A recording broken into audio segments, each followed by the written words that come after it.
Halo teman-teman, kita di negeri orang hanya merantau untuk sesaat saja. Kita di negeri orang melalui banyak sekali ujian, baik secara fisik, mental, pendidikan, ataupun kasih sayang dan cinta. Karena itu kerja di luar negeri dengan hanya ijazah SD, SMP, SMA, kita bisa mendapatkan gaji yang begitu dahsyat. Ya, di Singapura mungkin 8 juta, saya ambil rata-rata saja ya, saya kurang tahu gaji asli, gaji pastinya. Mungkin di Brunei Darussalam, Malaysia 4 juta atau 5 juta, di Singapura 8 juta, 7 ke 8 juta, Hong Kong 9 juta sampai 10 juta, atau Taiwan 10 juta sampai 12 juta, Jepang dan Korea mungkin 15 juta sampai 30 juta average-nya. Dengan hanya pendidikan SD SMP saja, tidak terlalu banyak pertanyaan saat ujian ataupun saat bekerja. Sementara kita di negeri sendiri, lulusan harus S1, S2, S3, D1, D2, D3, dan syarat ketentuannya sangat ribet sekali. Itu pun dengan gaji yang UMR ya. UMR-nya berapa sih? 3 juta berapa atau 4 juta berapa?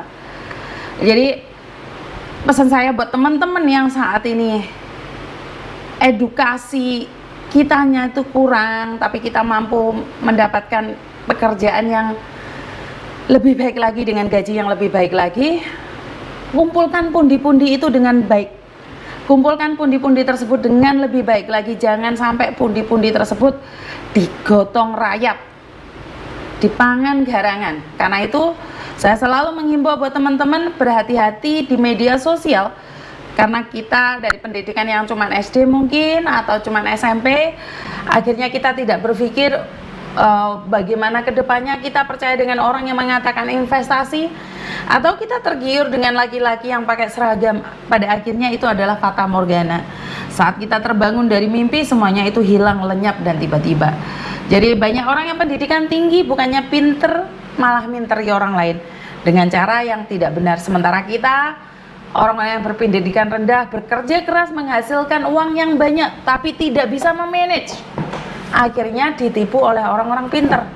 Karena itu pesan saya buat teman-teman semua yang saat ini ada di luar negeri, kalau bisa nggak usah investasi apapun yang kalian tidak pernah tahu, yang tidak pernah kalian kenali. Dan jangan pernah bercinta dengan laki-laki yang pakai seragam. Kalau mereka sudah pakai seragam, seleranya bukan saya dan kalian. Mereka punya selera yang lebih tinggi. Kita hanyalah seorang pembantu. Kenapa saya ngomong kayak gini? Bukan berarti saya merendahkan, tapi sadar diri, sadar raih, sadar posisi. Orang yang pakai seragam bukan kita seleranya. Karena banyak sekali orang-orang di luar sana yang lebih gagah, lebih ganteng, tapi tidak beruang. Ada juga orang yang biasa-biasa saja tapi memiliki uang. Pesan saya satu, buat para pekerja migran yang ada di luar negeri, kumpulkan pundi-pundi uang itu, bijaklah bermedia sosial, jangan sampai terpengaruh oleh siapapun. Karena saat kita pulang ke kampung, kita bisa menikmati jerih payah kita selama di luar negeri. Jangan sampai ada di luar negeri 15 tahun, 20 tahun, saat pulang Indonesia pun masih merasa takut, masih tidak berani untuk pulang Indonesia. Kenapa? Ya karena uang-uangnya tersebut sudah dihabiskan. Jadi saat pulang ke Indonesia nggak tahu harus melakukan apa. Jadi ini pesan saya ya. Saya pribadi walaupun saya punya keluarga ada di Hong Kong ataupun di Indonesia, saya tetap masih memegang teguh tradisi keluarga saya, di mana seenak-enak kerja di luar negeri masih enak di negeri sendiri. Dan termasuk suami saya dan anak-anak saya, pada akhirnya Thomas juga mengatakan bahwa dia ingin pulang ke Indonesia saat tua nanti. Dia ingin menikmatin enjoy life di negeri Indonesia. Jadi buat kalian yang saat ini sudah ganti kewarganegaraan, mungkin pernah nggak berpikir bahwa suatu saat masa tua kalian akan pindah ke Indonesia? Tapi enggak sih, bercanda aja. Jadi kalau kalian sudah mantap di luar negeri ya nggak apa-apa sih, nggak ada yang melarang kalian untuk bertahan di negeri sendiri. Tapi karena mungkin saya ini orang desa, jadi tradisi kendesoan saya masih ada. Jadi kita masih ngeruat, sajen atau isajen, bukan sejenis untuk persembahan ya. Saya lebih mengatakan bahwa bersyukur pada keadaan dan alam. Jadi saya nggak tahu nih, persepsi seseorang kan beda-beda. Jadi dengan adanya tradisi-tradisi yang masih saya pegang, itu mungkin bagi kalian semua itu beda tradisi, beda tempat, beda wilayah ya. Karena itu saya masih memegang teguh tradisi saya, baik secara Kejawen ataupun secara Madura ataupun secara Chinese.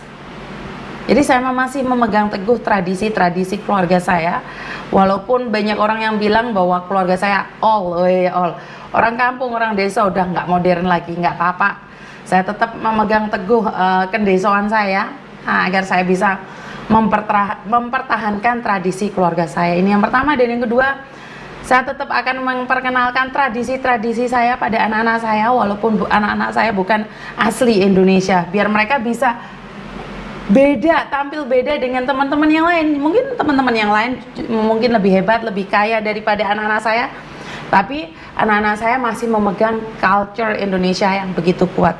Jadi buat teman-teman yang saat ini merantau di luar negeri, kumpulkan pundi-pundi tersebut dan bawa pulang ke Indonesia, nikmati di hari tua.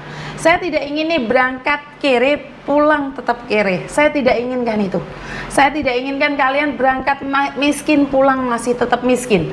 Saya tidak ingin kalian menjadi artis dadakan, di mana saat kalian ada di Indonesia, kalian bukan siapa-siapa, tapi saat ada di luar negeri, kalian menjadi artis yang sangat terkenal, artis yang sangat hebat, tapi saat pulang ke Indonesia, kalian tidak memiliki apa-apa.